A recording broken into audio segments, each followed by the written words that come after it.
Right breaking చూస్తున్నాం. ప్రభుత్వ పాఠశాల విద్యార్థులు కూలీలుగా మారి బెంచీలు మోశారు. జగిత్యాలలోని పురాణిపేట ప్రభుత్వ పాఠశాలలో ఈ ఘటన చోటు చేసుకుంది. 10 కిలోమీటర్ల దూరం ఉన్న పోరండ్ల ప్రభుత్వ పాఠశాల నుంచి విద్యార్థులే బెంచీలను తీసుకొచ్చారు. ట్రాక్టర్లు ప్రమాదకరంగా బెంచీలను తరలించారు. ప్రభుత్వం నుంచి నిధులు రాకపోవడంతో విద్యార్థులతోనే బెంచీలను తీసుకొచ్చామని పాఠశాల హెడ్ మాస్టర్ తెలిపారు.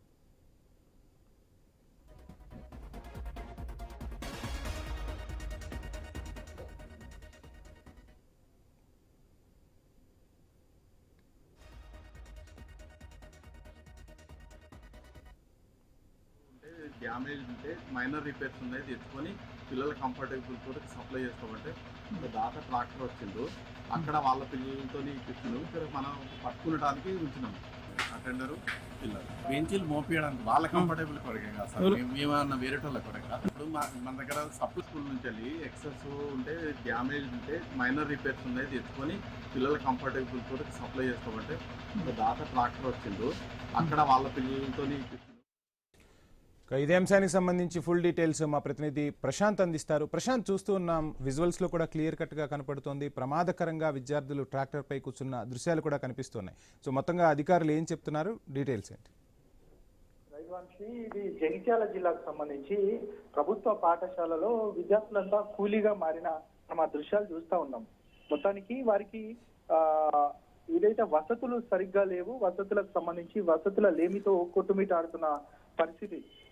దాదాపు వారికి కూర్చోవడానికి కూడా బెంచీలు లేకపోవడంతో సదరు ఒక 10 కిలోమీటర్ల దూరంలో ఉన్న ఇంకొక స్కూల్లో ద ఓల్డ్ స్కూల్, అది ఆ ఓల్డ్ స్కూల్ నుండి మిగతా బెంచీలను తీసుకురావాల్సిందిగా ఉపాధ్యాయులు చెప్పడంతో ఇక విద్యార్థులే కూలీలుగా మారి ట్రాక్టర్ పైన వెళ్ళి అక్కడ ఆ స్కూల్లో ఉన్న బెంచీలన్నీ తీసుకొని వీరి స్కూల్ కి సాధారణంగా తీసుకొస్తున్న సందర్భం. దానికి సంబంధించి ఆ ఫోటోలు వాటన్నిటికి సంబంధించి ఇప్పటికే సోషల్ మీడియాలో కూడా హల్చల్ చేస్తున్న పరిస్థితి. మొత్తానికైతే ప్రమాదకరమైన రీతిలో వారు ఆ బెంచీలను తీసుకొని ఆ బెంచీల మధ్యలోనే కూర్చొని వస్తున్నారు. దానికి సంబంధించి ఇప్పటికే అధికారులకు సంబంధించిన అంశం కూడా అధికారులు కూడా దీనిపైన స్పందించారు. ఖచ్చితంగా అంటే వసతులు లేకపోవడం, రెండవది ఏంటంటే దానిపైన బెంచీలే కాదు ఇంకా మిగతా కూడా వారి స్కూల్లో ఉన్న కొంత టాయిలెట్ మిగతా వాటన్నిటికి సంబంధించి కూడా కొన్ని ఇబ్బందులు ఉన్నాయి.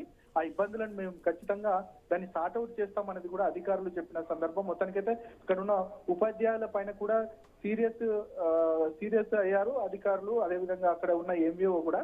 ఇక మొత్తానికైతే విద్యార్థులు ఆ ప్రమాదకరమైన రీతిలో తీసుకొస్తున్న బెంచీలకు సంబంధించి స్థానికులు అదేవిధంగా విద్యార్థి యొక్క తల్లిదండ్రులు కూడా కొంత ఆగ్రహం వ్యక్తం చేస్తున్న సందర్భం కనబడుతుంది. Vamsi, thank you Prashanth.